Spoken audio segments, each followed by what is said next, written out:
Sama seperti di hampir semua kabupaten di negeri ini, di Polewali Mandar, pertumbuhan jumlah penduduk membuat lahan persawahan menyusut.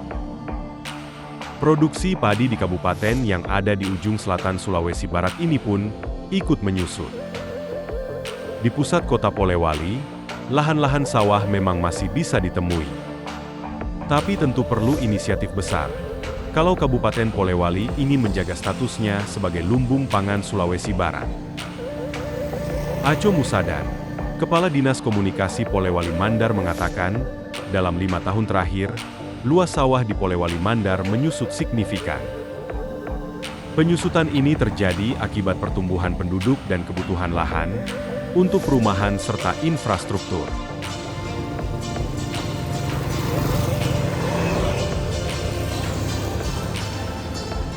Kalau kita menyimak data ya dari Dinas Pertanian Polman tahun 2024 ya, itu juga ada di BPS bahwa luas sawah 5 tahun terakhir ya, mulai tahun 2020 sampai 2024 itu memang ada penurunan. Nah, tahun 2020 itu ya sekitar 38.145 hektar ya.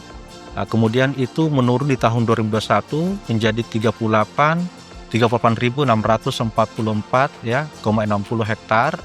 Di Rubo 22 menurun lagi ya, 32.738 hektar ya. Di 2003 menurun lagi jadi 31.134, dan yang terakhir 2024 ini itu 31.253 hektar. Nah, penurunan ini tentunya karena pertumbangan ya, jumlah penduduk ya, kemudian kedua juga ada banyak alih fungsi lahan seperti perumahan dan seterusnya. Nah, oleh sebab itu ya, untuk tingkatan produksi ya, panen pada 5 tahun terakhir ini tentunya juga itu mengalami penurunan ya, karena luasan lahan juga itu menurun. Nah, di tahun 2020 ya, padi sawah itu ya, itu 289.984,42 ton ya. Ini padi sawah ya.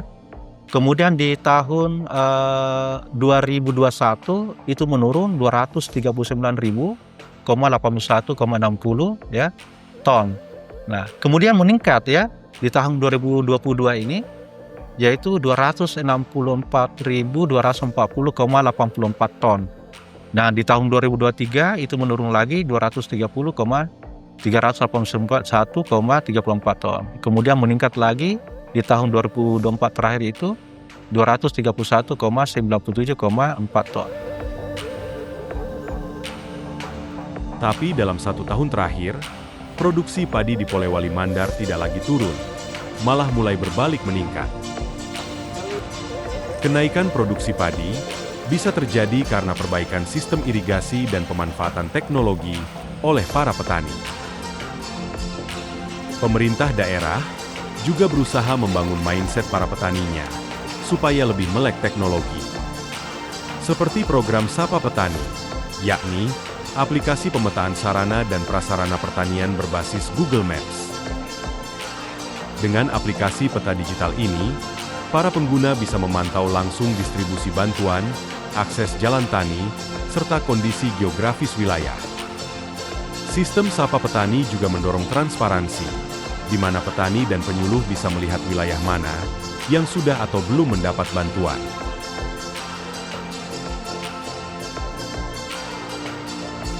Nah, Sapa Petani ini merupakan dokumentasi wilayah, bantuan lebih sistematis dan monitoring lebih efisien. Sehingga bantuan-bantuan pemerintah kepada petani itu bisa langsung diakses dengan baik melalui Android itu. Dan petani itu bisa menyampaikan melalui aplikasi itu bahwa bantuan itu belum turun. Nah, itu bisa langsung dicek oleh teman-teman yang ada di pertanian. Nah, kemudian manfaat eksternal dari Sapa Petani ini adalah yang pertama, petani dan penyuluh dapat mengakses informasi kebutuhan sarana prasarana berdasarkan wilayah, peningkatan transparansi dan keadilan distribusi. Artinya berdasarkan wilayah, misalnya di Polewali Mandar kan ini Mbak, ada 3 geografisnya ya. Ada highland. Highland itu adalah beberapa kecamatan yang berada di pegunungan. Nah, seperti misalnya Kecamatan Matanga ya, Kecamatan Alu, kemudian Kecamatan Tutar ya. sebagian Andreapi. Ada yang Midland ya. Midland itu memang kecamatan-kecamatan yang berada di tanah datar ya, seperti Polewali sebagian ya, kemudian ada Binuang, kemudian ada memang yang langsung berhadapan dengan pesisir ya, yaitu lowland ya, seperti Polewali, Wonomulyo sebagian, Tinambung dan seterusnya. Tentunya kebutuhan-kebutuhan petani di tiga tipe ini itu berbeda. Nah, manfaatnya adalah mereka nanti itu bisa mengusulkan kebutuhan mereka berdasarkan wilayahnya. Kemudian kedua, mendorong partisipasi publik dalam perencanaan pembangunan. Nah, Android ini melalui sistem aplikasi Sapa Petani ini, masyarakat secara umum itu bisa terlibat langsung dalam perencanaan. Ya, kayak gitu. Misalnya di masyarakat saya ini yang ada di Kecamatan Tutar misalnya, yang kita butuhkan seperti ini, itu bisa langsung diakses melalui Android.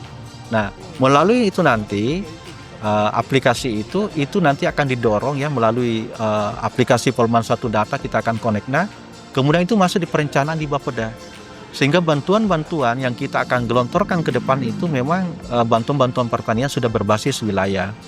Nah, dalam jangka panjang Sapa Petani ini ya, bagaimana ke depan bisa meningkatkan efisiensi internal ya, kemudian keberlanjutan program, kemudian ketahanan pangan daerah. Kedua, mendorong keterlibatan masyarakat dalam tata kelola pertanian berbasis data. Nah, ini yang penting, bahwa ke depan petani juga ini harus berbasis data dalam membuat perencanaan pertaniannya.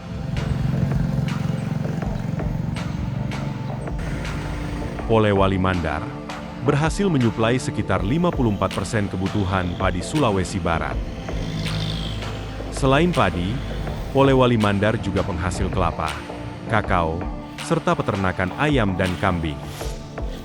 Untuk kelapa, kontribusinya mencapai 55% dan kakao sekitar 50%. Komoditas lain yang menjanjikan, ikan cakalang, udang faname, dan ayam kampung yang populasinya mencapai 1,6 juta ekor.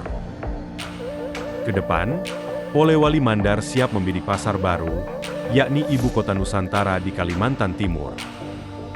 Letak strategis Polewali Mandar yang berhadapan langsung dengan Kalimantan Timur, menjadikan kabupaten ini berpotensi jadi pemasok bahan pangan di Ibu Kota Nusantara. Pelabuhan Tanjung Silopo di Sulawesi Barat akan didorong jadi pelabuhan penunjang logistik ke Kalimantan Timur. Tak hanya produk-produk pangan, sektor industri rumah tangga juga mulai berkembang, terutama tenun sutra khas Mandar atau lipa sakti. Kain yang menjadi produk budaya dan bagian siklus hidup masyarakat dari lahir, hitanan, hingga pernikahan, membuat sutra Mandar memiliki pasar tersendiri. Kain tenun ini juga punya potensi untuk didorong jadi produk unggulan ekspor budaya. Di tengah geliat modernisasi, Polewali Mandar memilih untuk tetap menanam, menyemai, dan memanen harapan.